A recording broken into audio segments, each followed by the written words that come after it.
Now, let's talk about Political Treatise by Baruch Spinoza, which is easy to confuse with Theologico-Political Treatise. These are two different books, but often they are bundled together as one book. The Political Treatise is often attached at the end of the Theologico-Political Treatise. And this one is more of Baruch's ideas about how society is organized, in particular different types of government.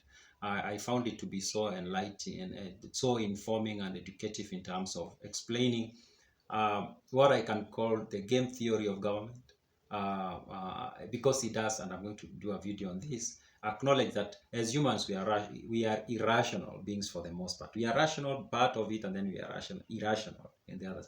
We go with reason, and then we have passion, emotion, and reason kind of guides us to do things in an orderly manner, but passion, emotion makes us do things in a way that is not orderly. But at the end of it, it says both of them are kind of important. Like if we were just logical without emotion, there will be something wrong. If we are just emotional, irrational without reason, then something is terribly very wrong.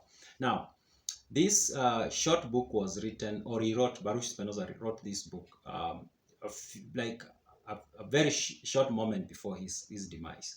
The book was written in 1677. It has 5 chapters.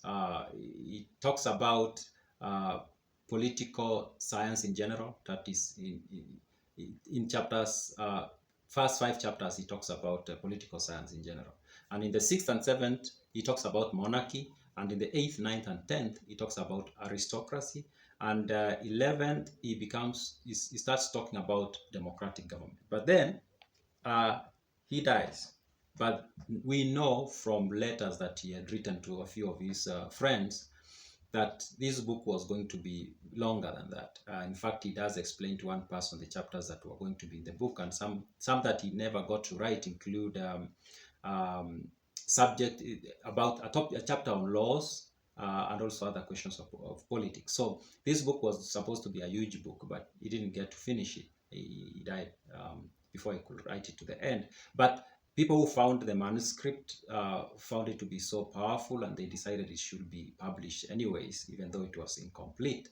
Now we have access to it like close to 400 years after he was gone. And to be honest, it's a very powerful book when it comes to political science, like teaching you about government and organization. And in one particular thing that I found so interesting is his acknowledgement that we shouldn't organize government while thinking that we humans are rational.